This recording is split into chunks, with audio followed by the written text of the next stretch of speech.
Hi friends, good morning. This is Suvarna Keshav, welcoming you all to Suvarna's Travel World from Angkor Wat. As you all know, we are in the Angkor Wat temple exploring the grandeur of this oldest Hindu temple. Here we see the fight between Vali and Sugriva is depicted. Vali is lying down and is surrounded by the monkey chieftains.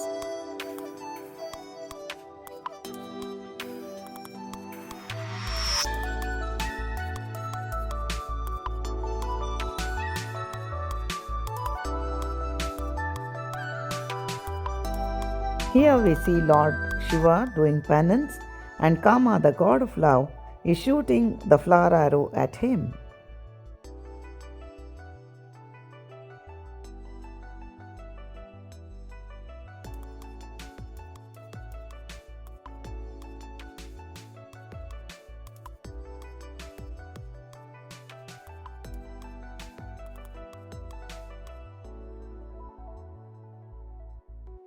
This is King Suryavarman II who built the Angkor Wat temple. The king is speaking to the royal astrologer. Here is the Khmer army marching down the hill. We see the ancient Khmer inscription here.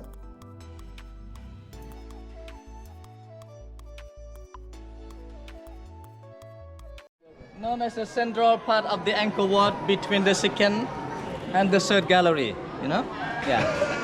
After that, we see around the central area of the gallery, there are four pools, but not just for swimming. Yeah. The four pool is used as a water basin. This is the architectural style of the Angkor Wat temple. Yeah. To reduce the draining water. Okay, it is done. In heavy rain, the water flowing through the drain down there in the pool bed. Okay. Yeah. And this is a 1000 Buddha gallery. But where is 1000 Buddha? Yeah, the Buddha was taken to maintain in the Angkor National Museum. Okay. Yeah. And we no longer have it here. Yeah, we still have some for people pray. Because we are Buddhists, we still come to the Angkor Wat for praying at the temple. Yeah. Place of worship. Yeah. One more thing, ladies and gentlemen, our people still believe four main elements on earth. Yeah. These four pools symbolizing to the four main elements on earth: water, earth, wind, and fire. Oh. Yeah. In terms of architectural design, the four pools surrounding here are used as a water basin to reduce the water during a rainy season: May, June, July, August, September, October. They collect the water. Yeah. So raining season is already ended. Sometimes it's a short rain or just drizzling. Raining to comfort the cashew nut tree, cashew flower. 1000 Buddha, just only the name of this gallery standing for. Yeah. Yeah, the images on the sandstone roof. Kesari is the meditation hermit. Laterite blocks were stacked and encased in intricately carved sandstone to make the basic structure of this temple. The stones are so tightly fit that even a paper piece cannot be inserted into it.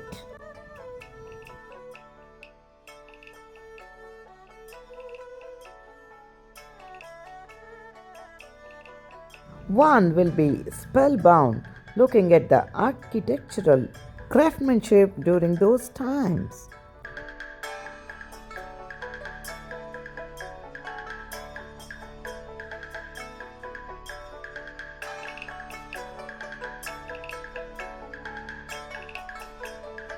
This is the view from one of the windows of the Buddha gallery.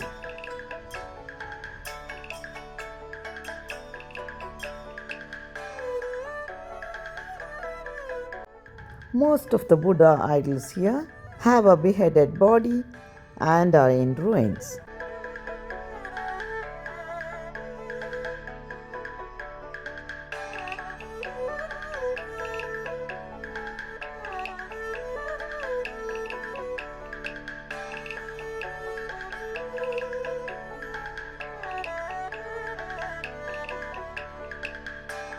The very fact that an ancient temple like this has been preserved till date is a marvel in itself.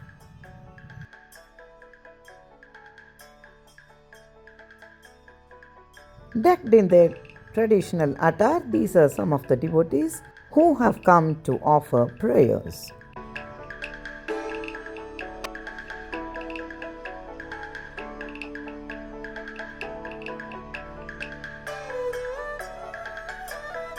This is the steep flight of steps one needs to climb to reach the top of Angkor Wat. And friends, of course, this is a very strenuous climb.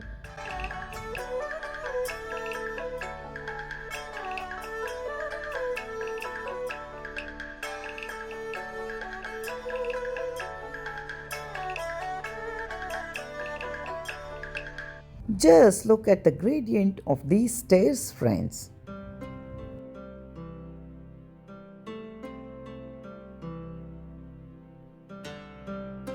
Though railings have been provided, it is too much for the elderly and senior citizens.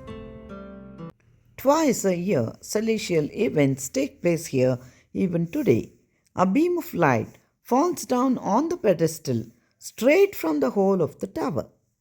And these are the temple sculptures here.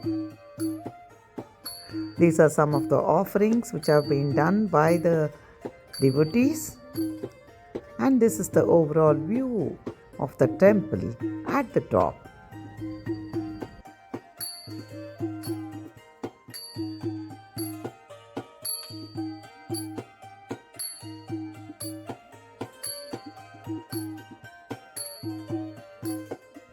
This is the roof, and these are the long corridors.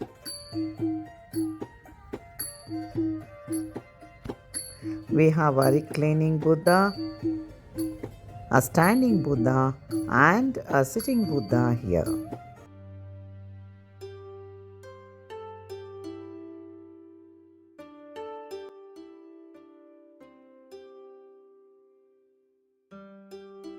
These are some of the ruined pillars and idols.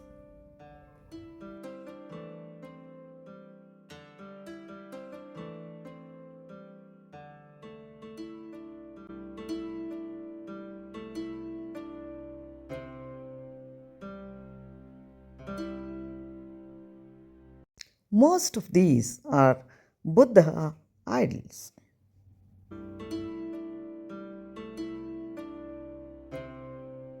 However, we can see that some of these idols are intact.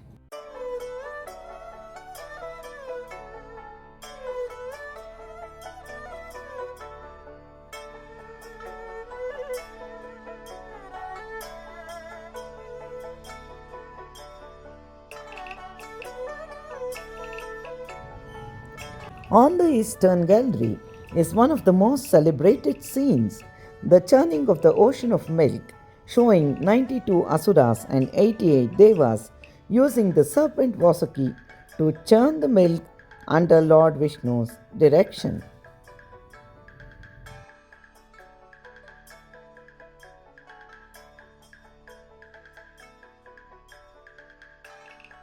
The northern gallery shows Krishna's victory over Burna. Also note that Angkor Wat is almost the size of Los Angeles City in the United States of America. The ancient Khmer Empire had a technology to store excess water in the rainy season and use them during the dry seasons. The key to this was digging enormous reservoirs. Transition from Hinduism to Buddhism was a major fundamental shift. Building Hindu temples and maintenance of water systems came to a total halt.